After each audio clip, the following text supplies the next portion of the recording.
Hello Year 10, welcome to today's lesson. This one's going to be slightly different to the ones that we've been doing in previous days. What I want to go through today is just sort of like some of the techniques that I've touched upon in earlier lessons, and also focusing more on the structure of the text too. If we were doing this in class, then I would be expecting you to write notes, but I don't really want you to lose them. So if you've got room on the back of either your fact sheet or your actual copy of the Christmas Carol, then just have that to hand. It's only going to be a short video today, so you have got the opportunity to keep pausing it and then rewinding it as well. But the first thing that I want to go to is just talking about this use of the word novella. This is fact 1 from today's fact book. So novella just means a short story. It's not quite as long as a full novel, and it's often intended to be read in one sitting. I think the copy that you've got is only like 35 pages long, and for the majority of people, if you were really concentrated and focused, you'd be able to read it in about 2 hours. Dickens often performed his work aloud, and he often did like public readings, and he did raise money for charity as well. So it's also sort of linking in with that whole idea of his really wanting to make a difference in poverty in the Victorian times. Moving on then, so the importance of the title. It's called A Christmas Carol, and this suggests that it's a story to be read aloud if we're using like focusing on the word carol. It's meant to be listened to and remembered by the reader, as I've put on fact 2 for today. I think I mentioned this in one of the earlier lessons actually. Just because we only sing Christmas carols at Christmas time, the majority of us anyway, just because we only sing them at Christmas time doesn't necessarily mean that we're going to forget the lyrics, the tunes, the melodies of them throughout the year. And this is why he's calling it a Christmas Carol as well. You don't just be kind to people at Christmas time, you are kind to them throughout the year. I've also put in here as well about they're not called chapters, they're called staves, which again is linking in with that whole idea of music. And because it's got that link to music as well, it could also suggest that it's going to be a happy and joyous tale, which I guess you could argue it effectively is at the end when Scrooge has redeemed himself. So make a couple of notes on those for me, please, and then we can move on. Right, moving on to fact 3 then. So fact 3 is about parallels, and these are used to show the change in Scrooge's character from the start to the end of the novella. If you just look in that first column there, I've given you examples of all the ways that parallels are used to show that difference between the beginning and then the end of the book. I've also given you some quotes, or in that final row, an example of those parallels. What I would suggest you do is you go back through the text, you find these quotes from stave 1 and examples from stave 5, and then you either highlight them in a different colour or put a bubble around, underline them, whatever, and just have that use of the word parallel. If you can remember from earlier on in the year or previous years, we talk about the triangle, where there's plot, character, themes, techniques, context, and sort of building upon your response to get through to those higher levels. I'm sort of like going towards the tip of the triangle now, so if we can go back through our annotations and add through any techniques that we've missed, then that will just help it when we come to essay planning. Okay? On to fact 4 then. So this is what the Christmas Carol is written in. It's called a cyclical structure, and this helps the reader again compare how Scrooge has redeemed himself and become a better man. So it starts and then finishes in the same place. So it returns to many of the ideas. So it's got that nice idea of symmetry. And the last stave is short, it's upbeat. Scrooge rejected all of those ways that he was earlier on in the novel and is becoming a good Christian again. I've touched upon that idea of religion in earlier lessons. I will be coming into that on the final lesson, so next week I'll be going through the themes a little bit more. What I would maybe recommend that you do is just write those couple of bullet points at the beginning. So at the start of stave 1 you could just write cyclical structure, it's returned to at the end, and then repeat that annotation again for stave 5. Okay? Fact 5 of today's lesson then is this idea of benchmark characters. So as I've just repeated the fact in that first bullet point there. So the benchmark characters allow the reader to rate Scrooge's treatment of others and illustrate the change in his character. So there's these three benchmark characters, this Fred, this Bob, and then this portly gentleman. So the portly gentleman, if I start off with those, even though we've done those at the end, the portly gentleman appear in stage 1. Scrooge refuses to help them, refuses to give money to charity. So if we have the benchmark characters, Scrooge rated against them is quite low. At the end in stage 5, the portly gentleman are back, Scrooge is back, he treats them as equals, he supports them, he gives money to charity, he's becoming more generous, so we can show then on that benchmark that he has improved and redeemed himself. Fred again is seen in stage 1, he's also seen in stage 3, and then is seen again in stage 5, and then Bob as well. We are seeing that sort of beginning, the middle and the end. And each time we see these characters, we rate Scrooge's treatment of them to show how he becomes a better person. Does that make sense? So just make a note maybe on Fred's introduction, Bob's introduction, and the portly gentleman's introduction. If you just write benchmark character next to them, just to remind you when it comes to writing the essays, that will help. Right, on to fact 6 then. So this is the omniscient narrator. So basically it's just a narrator that sees everything. Sometimes books are written and it's just through the eyes of the main character, but in this time we've got Dickens' voice as well, so he's seeing everything, he's judging everything. But why Dickens uses this narrator, it's to influence our opinions, as I've mentioned throughout earlier lessons. So at the start, the introduction of Scrooge is done by the omniscient narrator, and that helps to encourage us to dislike him and to think that he's mean and to judge him as a stingy person at the start of the book.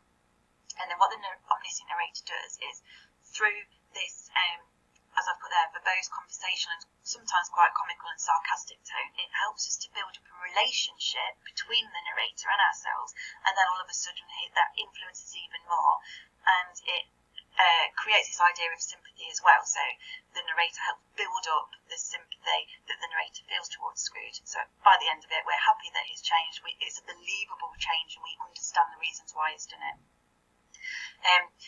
Going one step further, as I'm quite fond of doing recently, I know that, it could also be used as a form of social commentary. So the narrator is criticising society's attitudes towards the poor. And if you wanted to add that to your annotations, I would write it on where the Ghost of the Christmas Present is talking about closing things on the 7th day and using those ideas of Sabbatarianism, which I will return to. And I would also put it next to the Old Joe description as well. So that's when we were saying in a previous lesson that Dickens' tone becomes less romantic and creates more of a shock. Okay? Fact 7 then is this use of the supernatural. So, as I've mentioned, I'm pretty sure in earlier lessons, the Gothic genre was becoming quite popular during the Victorian time. And Dickens sort of caters for both sides of the audience, those that still have the religious beliefs, but people were turning towards the supernatural and the afterlife for answers as well, really. So I think he's using this supernatural element, as I've put in fact 7, to persuade people to reconsider their attitudes towards the poor. People were looking for answers, and I think that's what he's saying, and almost guilt-tripping them, I suppose, and saying, look, if you don't do this and you're starting to believe in the afterlife, you are going to be restless, you are going to be haunted, you are going to be in purgatory for the rest of your time. Not really life if you're dead, but you know what I mean. So he's catering for both sets of the interests here. And the Victorians would have believed in this. Like, this is sort of, I don't watch horror films, as you know, but this is kind of like one of the most scary stories that you could see. It would make it frightening. I know as a modern audience, modern readers would be like, oh yeah, righto, as if that's going to happen. But the Victorians would have believed that, and it's important when we come on to writing up our answers that we compare that audience reaction over the time. What the ghosts and the use of the supernatural also allow Dickens to do, though, is to build this tension. We don't know if the ghosts, especially the Ghost of Christmas Yet to Come, we don't know if they're going to allow Scrooge to change. So each ghost has a new stage in the plot, as I've put there, but the use of a ghost in each stage too allows Dickens to manipulate the time element. So it can be set in the past, the present and the future, and then returns to the present day using that cyclical structure all along. So it's sort of like it's messing with the time dimensions that you would usually see in a standard narrative arc structure. So if you get those notes down there, and then we can move on. Finally then is your fact 8. I've mentioned symbolism all the way through with our study, where we've been talking about the symbolism used in the descriptions of the ghosts and also the symbolism used in ignorance and want. So you have already got these examples annotated in your book.